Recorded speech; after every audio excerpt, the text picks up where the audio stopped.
Hello, today we're going to be taking a quick look at how to apply an airbrushed marbling pattern to this lovely Spartan Land Raider.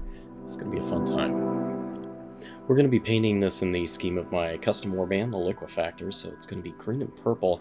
And today we're going to be focusing on the purple aspect of that. I've decided to marble out the panels on this tank, and that's what we're going to focus on.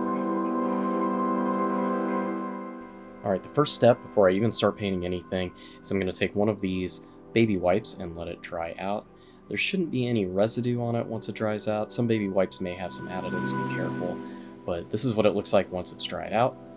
And this is what we're going to be using as kind of a makeshift stencil for our marbling pattern.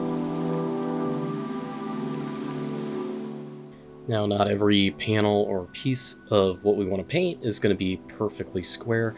I'm just going to cut off pieces of this and start using this. I'm going to apply a little bit of pressure from both sides and pull this apart just like that. I'm faking it. This is dubbing. But yeah, pull it apart just like that, and you'll notice it starts getting those inconsistent kind of gaps in between the fibers. That's what we're looking for. Don't pull too hard. It can tear just like that. So we have to be careful, and if it just starts to fall apart, that's okay. We want it fairly dense, but also kind of wispy. We're going to be spraying paint over this, and the paint will go through the holes. So we don't want too much paint to hit the surface, but we want just enough.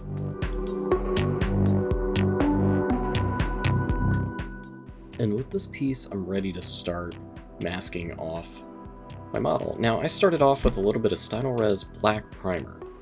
The mini was prepared ahead of time, so this was just airbrushed on evenly, and we got a nice solid coat all over the entire mini, especially the panels that we want to apply this marbling effect to.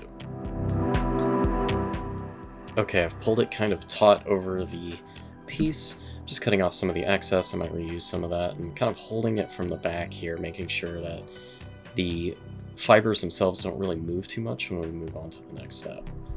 And let's go ahead and apply this to the other panel as well. Alright, here we go. I think I've got a pretty solid stencil there, and now we're going to take some of our Stynylrez white primer. Now, you can use white inks, or white paints, or anything else you want that's a white or a very high value gray, but whatever you need. We're going to be tinting this later, so make sure it's nice and bright. Spending a little bit of time here just adjusting and making sure that the baby white is stretched taut over the panel. Like I said, we don't want it to move when we start doing this very next step right here. And you'll see it kind of blowing around quite a bit. As the paint hits it, some of it's going to stick down to the panel, some of it's going to move around a little bit. Just take it nice and easy on the air as much as possible while applying as much paint as possible with the airbrush.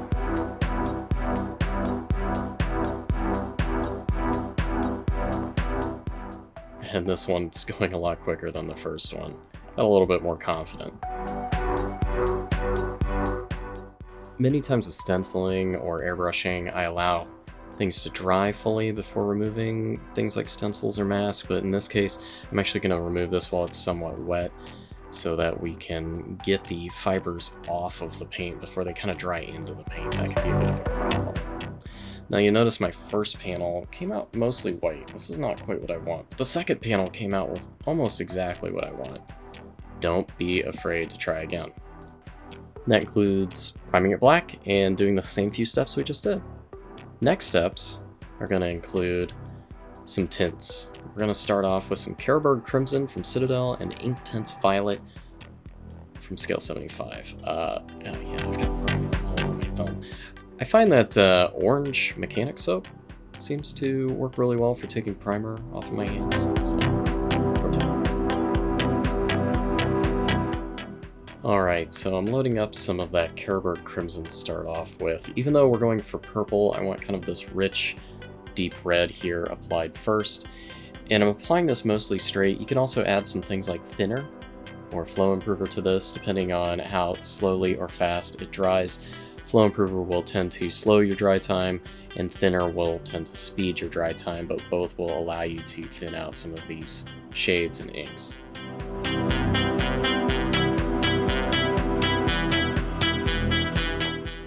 I'm trying to apply this as thinly as possible, and this is kind of a pre-shading layer for our violet. We're going to add more of this into the areas where it's going to be darker, just insinuating a little bit more shade and kind of a richer, deeper color.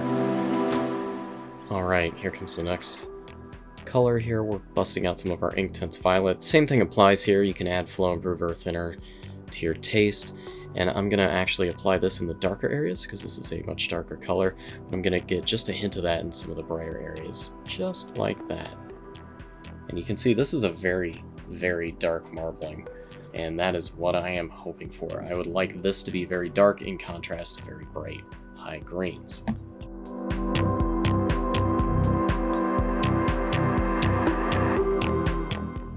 And now that I've got what I want, I've got these panels done. Now there's a few things that you can add to this marbling effect.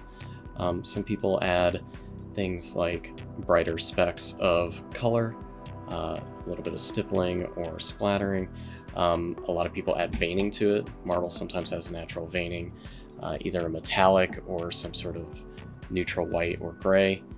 Those are options. In fact, you can make stencils for those or buy stencils. Hey, Deathray Designs. That will help you apply these via Airbrush. But for this, I'm keeping it nice and dark and simple, and I'm going to be adding edge highlights and a few highlights later when I actually get to hand painting this, so some more traditional methods.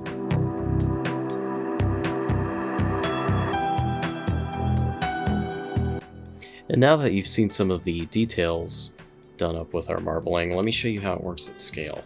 So we're going to do the rest of the tank. Specific panels here, mostly along the top and along the side panels. We're going to go ahead and apply this marbling pattern, whereas all the other visible panels will be given a green fade and gradient.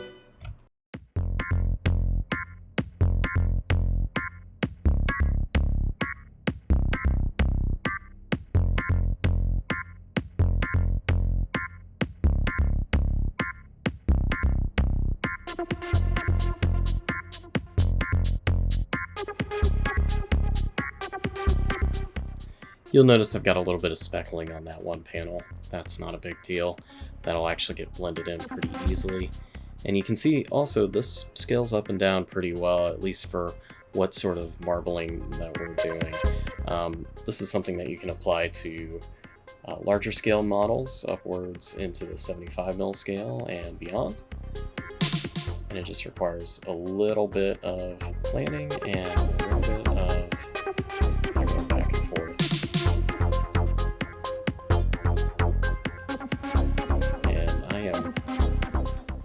Realizing I should have worn a glove today, but hey, that happens. Again, get that orange soap.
Always a good reminder too, when you're airbrushing, make sure you are well ventilated and have a mask.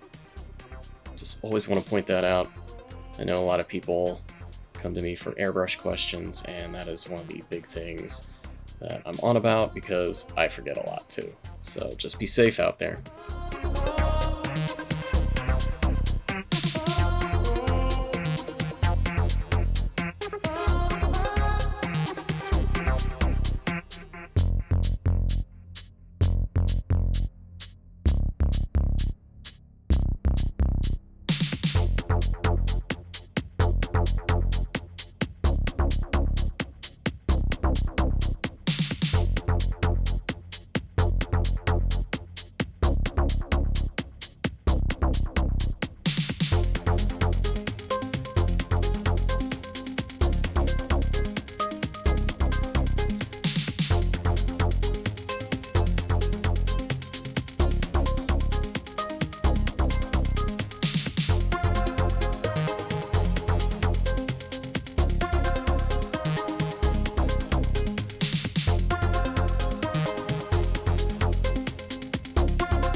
applying those tints, we've got a nice purpley tank. Really digging how this came out so far.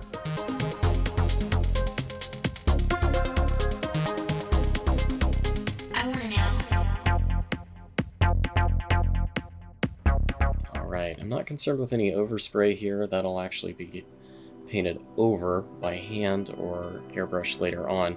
Now I'll probably use a lot of masking tape and or silly putty to mask that off and protect my purple, but here it is. The Spartan is ready for green, and my magnetized panels slot right in. I might go back and kind of adjust the tint a little bit to blend the panels in, but I also want them to look a little bit offset. So this is a good one for them, and that's what we got. This really simple 3-step program to getting marbling should help you along in your airbrush journey, and let me know what you think. I'd love to see pictures of your marbling or suggestions on other methods on how to achieve marbling. And until next time, see you later. Oh yeah, follow me, hit that like button, hit subscribe, do whatever you gotta do. Later.